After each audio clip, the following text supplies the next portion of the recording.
They say money is the root of all evil. But in my case, it was the lack of money that revealed the true evil in my stepmother's heart. I never thought I'd have to beg for my own life savings, but that's exactly what happened 3 months after my father's death. I'm Megan Crawford, 24, and until recently, I thought I had everything figured out.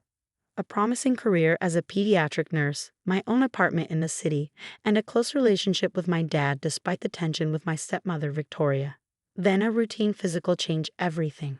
You have a congenital heart defect, Dr. Chen said, pointing to my echocardiogram. It's remarkable you haven't had symptoms before now. But the condition is progressing, and without surgery. She didn't need to finish the sentence. I could read the scan results myself. My heart was failing. The surgery would cost close to $250,000, even with insurance. Money that should have been available in my trust fund if Victoria hadn't frozen all my father's accounts immediately after his death. Dad's death had been sudden. A violent car crash that took him instantly. 1 minute he was texting me about dinner plans. The next I was identifying his body at the morgue. Victoria had swooped in immediately, taking control of everything from the funeral arrangements to the estate management. Your father would have wanted it done properly, she'd said, wearing designer black and perfect makeup while I stood there in my wrinkled scrubs, having come straight from my hospital shift. I know how to handle these things. What she really knew how to handle was money, specifically how to keep it away from me. Despite Dad's constant reassurances that he provided for my future, Victoria claimed she couldn't find any documentation of the trust fund he'd mentioned so often. Are you sure he wasn't just trying to make you feel secure? She asked with fake sympathy. You know how your father could be, making promises without thinking things through. But I knew better. Dad had been meticulous about financial planning, especially after losing my mom to cancer when I was young. He'd show me the trust fund paperwork on my 21st birthday, explaining how it would be there when I needed it for something important. Like graduate school or a house down payment, he'd said, hugging me. Or any real emergency. I want you to chase your dreams without worrying about money, sweetheart. Now here I was, facing the biggest emergency of my life, and Victoria was blocking access to everything. I simply can't release any funds right now, she said when I told her about the surgery. The estate is still being settled. There are taxes to consider, proper procedures to follow. I could die without this surgery. She adjusted her expensive bracelet, a mourning gift she bought herself with Dad's money. Don't be dramatic, Megan. You're young. You're working. Surely you can take out loans. My hands shook as I tried to maintain composure. My credit is already maxed out from nursing school. The banks won't approve a loan this large without collateral. Dad promised that money would be there if I needed it. Yes, well, she smiled thinly. Your father promised me a lot of things too. Like that beach house we'd been planning. I can hardly put that on hold just because you've had some health issues. Health issues, as if a failing heart was a minor inconvenience. I left Victoria's mansion, my childhood home, now redecorated to erase all traces of my existence, feeling defeated. But something she'd said stuck with me, about the beach house plans. Dad had mentioned that project a few times, always with a strange smile. Victoria is so excited about it, he'd said. She has no idea what's really going on. At the time, I thought he was just humoring her expensive tastes. Now I wondered if there was something more to it. I started digging. First, I contacted Dad's old secretary, Margaret, who'd retired last year. She remembered the beach house discussions.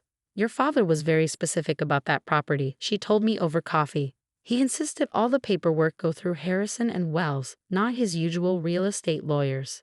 Said it was part of some larger plan. Harrison and Wells, I recognized the name from conversations I'd overheard between Dad and Victoria. She'd wanted him to use her brother's law firm instead, but Dad had insisted on sticking with Harrison and Wells for anything related to the beach house.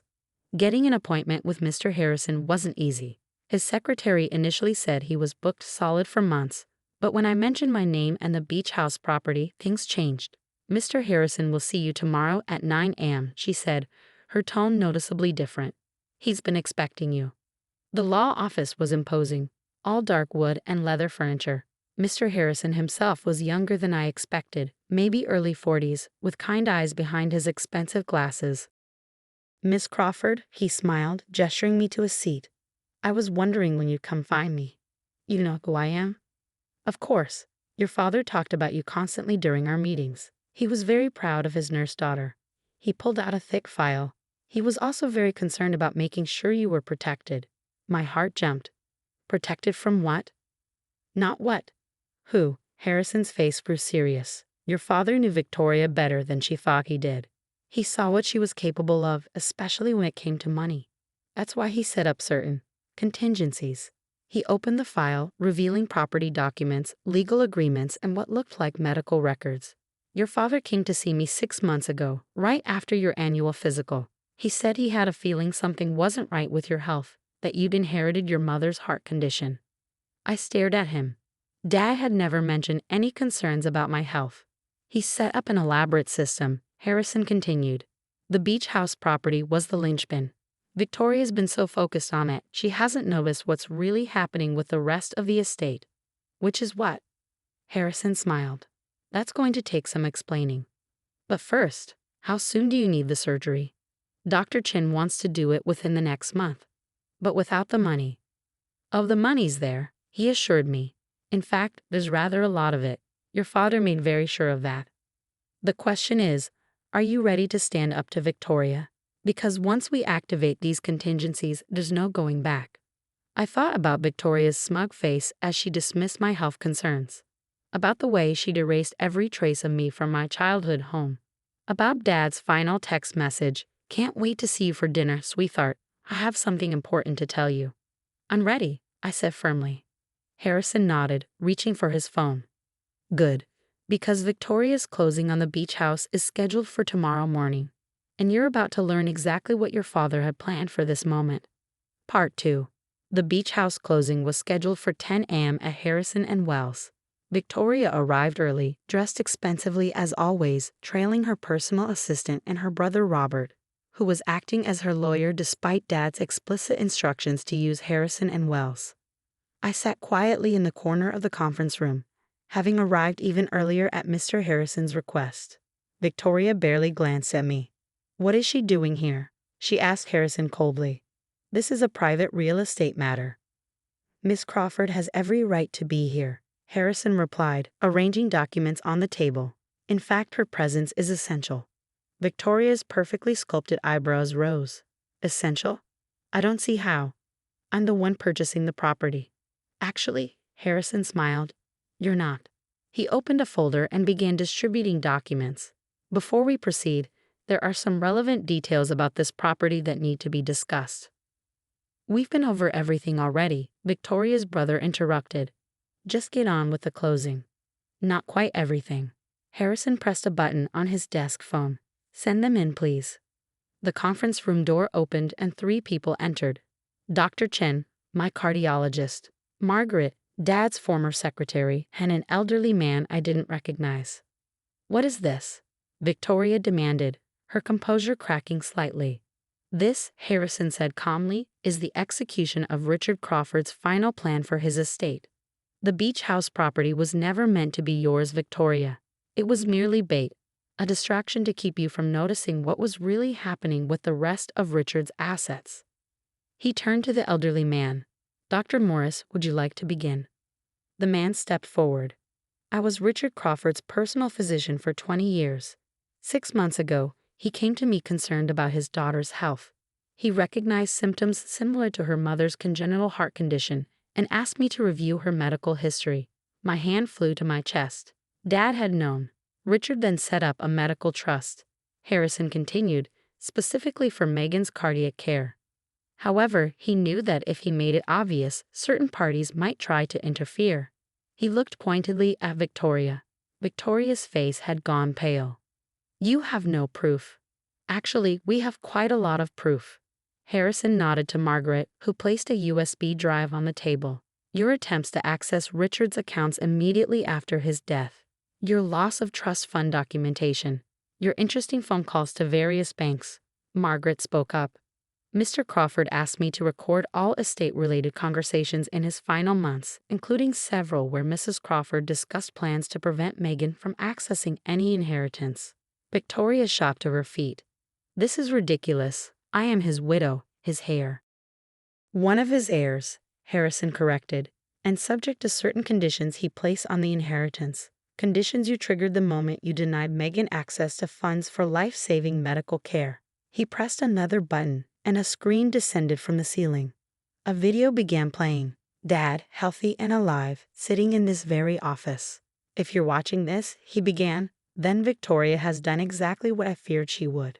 She's tried to deny Megan access to her inheritance, specifically the medical trust I established. By doing so, she has violated the primary condition of her own inheritance. Victoria sank back into her chair. The beach house property, Dad continued, was never for sale. It's already owned by a trust I established for Megan's medical care. Victoria's purchase was a test, one she has failed spectacularly by prioritizing a luxury property over my daughter's life. Dr. Chen stepped forward. The trust contains sufficient funds for Megan's surgery and ongoing care. As the supervising physician named in the trust documents, I can access these funds immediately. Furthermore, Harrison added, by violating the conditions of the inheritance, Victoria has forfeit her claim to the estate. All assets will now transfer to the secondary heir, Megan. Victoria's brother was frantically flipping through papers. This can't be legal. I assure you it is, Harrison said. Richard was very thorough.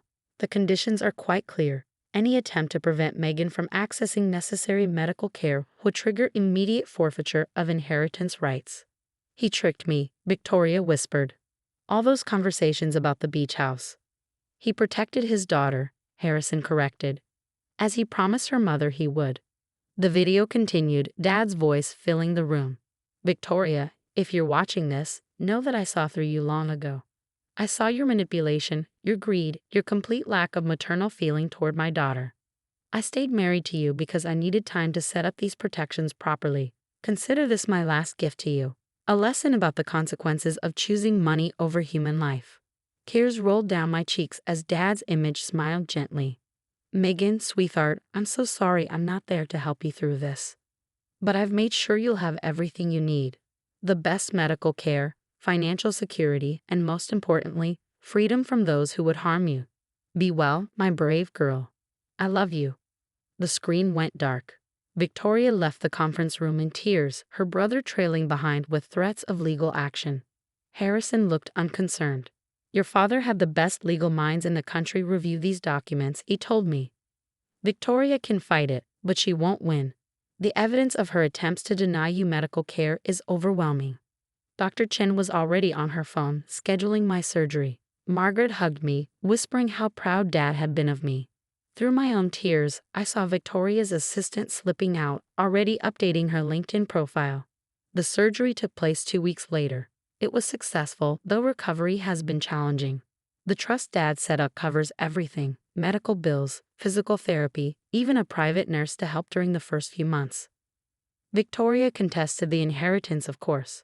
Her case was dismissed in record time, the judge particularly unimpressed by evidence of her blocking access to medical funds.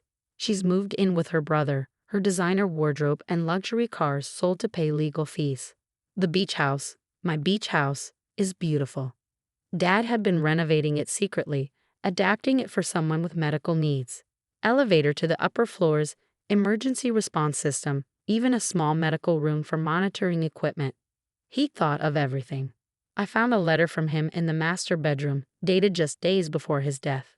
My dearest Megan, if you're reading this, then everything has worked out as I planned.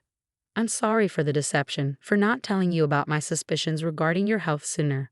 But I knew Victoria would act exactly as she has, and in doing so, would reveal her true nature to everyone. The house is yours, along with everything else I built over my lifetime. But more importantly, you're safe, you're cared for, and you're free from Victoria's influence. Your mother made me promise to always protect you. I hope I've managed to keep that promise, even after I'm gone. Rest here, heal here, and know that you were loved, completely and unconditionally, by both your parents. All my love, Dad. Yesterday, Dr. Chen declared my heart fully healed. I'm back at work part-time, my nurse's uniform fitting a bit looser after the surgery, but my smile bigger than ever. The pediatric ward kids love hearing the story of how my dad outsmarted the wicked stepmother. Though I tell it as a fairy tale, leaving out the darker details. Margaret visits often, bringing Dad's old photos and sharing stories I'd never heard. She's helped me restore the house to the way it was when I was growing up, before Victoria's redecorating erased our family history. The medical trust Dad set up has enough money to help others too. I've established a foundation to assist children needing cardiac care, naming it after my mother. It feels right carrying forward both my parents' legacy of caring. As for Victoria, I heard she's writing a memoir about being betrayed by her late husband. No publishers seem interested. Turns out, a story about a stepmother choosing a beach house over her stepdaughter's life doesn't cast the author in a very sympathetic light. Last week, I sat on the beach house deck, watching the sunset. My heart monitor showed a strong, steady rhythm, just like Dad had fought to ensure. In the end, he'd given me more than money or property. He'd given me a future, free from Victoria's manipulation and secure in the knowledge that I was loved enough to be protected even after he was gone. Sometimes love shows itself in grand gestures or emotional declarations. And sometimes it shows itself in careful planning and contingency clauses and medical trusts, in a father's determination to protect his daughter even when he knew he wouldn't be there to see it happen. Dad understood that. Victoria never will. But that's okay. My heart is healing in every way that matters.